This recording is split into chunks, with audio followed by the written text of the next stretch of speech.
Good morning. I'm speaking to Noëlle from the Waag-Cowling. It's one of our Bon lectures again. And we talk about cybercrime in South Africa. Noëlle is at the Security Institute for Governance and Leadership in Africa, Stellenbosch University. Good morning, Noëlle. Explain to us what exactly is cyber warfare? Okay, cyber warfare differs from cyber security in the sense that cyber warfare is essentially the interplay between states and how, in terms of how they gain advantage upon one another. It's not all out cyber war, it's various means of states projecting power and coercing one another in cyberspace, specifically within the cyber domain of what we call warfare. How is it different from, say, the cyber attack that a business might experience, such as Transnet had the last month? Well, it can be different, but it needn't necessarily be different. So in terms of major cyber attacks, quite often these are in fact a form of cyber warfare, not always, but sometimes. So what we essentially see is that states conduct what we call grey zone operations within cyberspace, where they seek to leverage economic advantage, geostrategic advantage, etc. So quite often they are happy to either sponsor or allow people operating from their territories to wreak economic damage on other states. And potentially this is what you might have seen, for example, with Transnet. And that enables that state to start climbing and gaining geostrategic advantage without overtly actually being seen to act. It's often been said that South African businesses are particularly vulnerable to cyber attacks. For some other reason, we placed third on the list of destinations for cyber attacks in the world. Why is that? Why businesses specifically? Okay, well, businesses obviously is where the money is. And I think it basically comes back to the whole South African cyber ecosystem being, I think, somewhat dysfunctional, or perhaps more than somewhat dysfunctional, in the sense that the state hasn't built the necessary robust type of cyber ecosystem in order to support businesses and the economy and counter against cyber threats. So you're also not seeing successful prosecutions, successful identification of attackers. And so there's a climate of impunity, which means that this is a good space to operate. But we also have other issues at play. For example, a lot of organized crime, big organized crime in South Africa, which assists in driving these types of vectors. If you're a business, what exactly should you be doing? You're a medium to, say, a large business-sized business. What exactly should you be doing to protect your IT from cyber attacks? Yeah, I think that's exactly the soft underbelly, if I may put it that way. So the corporates have more money, more resources to spend on cybersecurity and perhaps attract the talent that they need.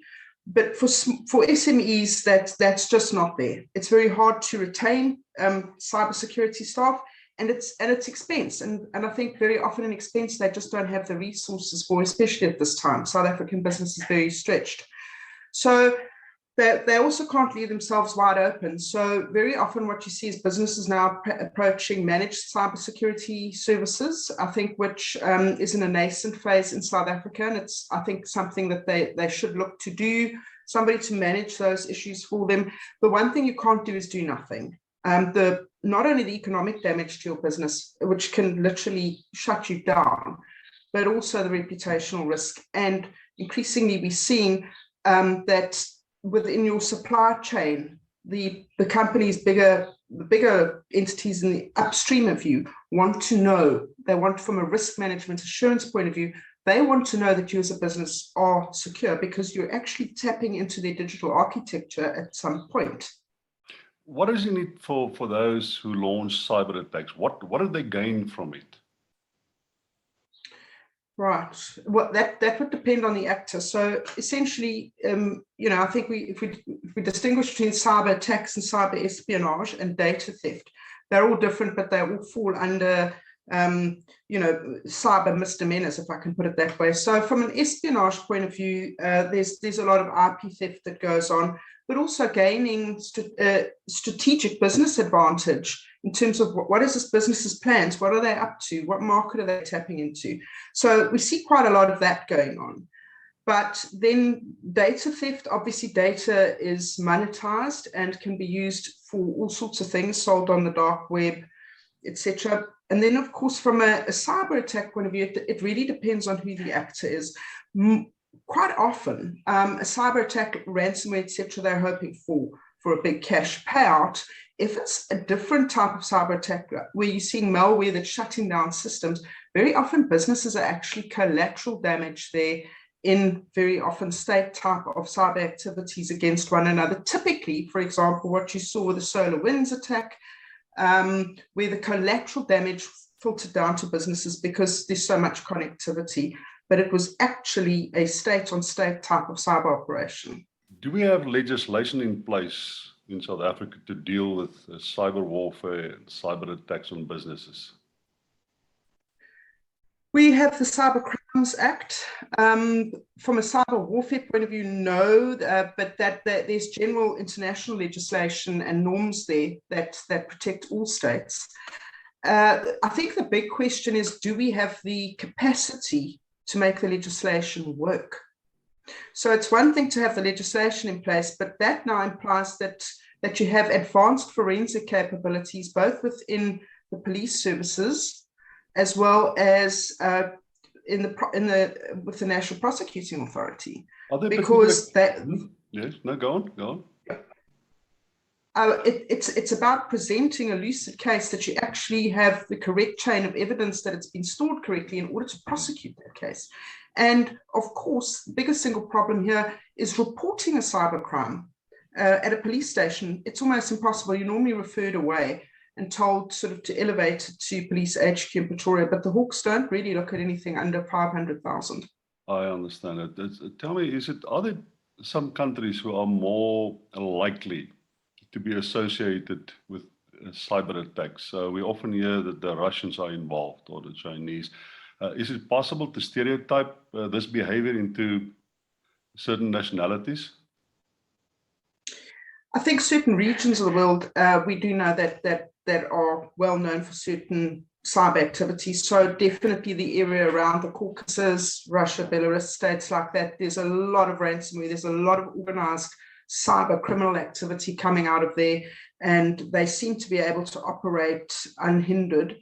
But we also see from states in Southeast Asia, Vietnam, etc. North Korea has quite a bad reputation, and they have the Lazarus Group who actually did a nice heist on South African banks. So there's different areas of the world that are known for certain things, and then you've got countries that are known for certain cyber activities, for example, espionage or grey zone operations, information operations, which are very destabilizing in society, as we saw during the what President Ramaphosa termed the insurrection. We saw the manipulation of South African social media and how that was fired up in order to drive. But very often there you're also seeing foreign players coming into that mix in order to drive certain narratives. So yeah, there's countries all over the world that specialize in different areas. Are South African banks vulnerable? South African banks, like all banks, are, but they're the one sector that have actually organized themselves to have a proper computer emergency response resource. SABRIC, the South African Banking Risk Center, is, I would say, the best organized in South Africa. I think the banks have done a lot. The soft underbelly for the banks is their users. And this is what we find: cyber criminals don't go up. Why attack the castle, if I can put it that way, when you can perhaps go in through a tunnel underneath? And that's exactly what we see them do. And we have very low levels of cyber resilience and cyber awareness in our population. Bad cyber hygiene, if I can put it that way. That's an interesting way of putting it. Noëlle, thank you very much, and happy Women's Month to you. Much appreciated your presence. Thank you, Piet. It was a pleasure to be here today.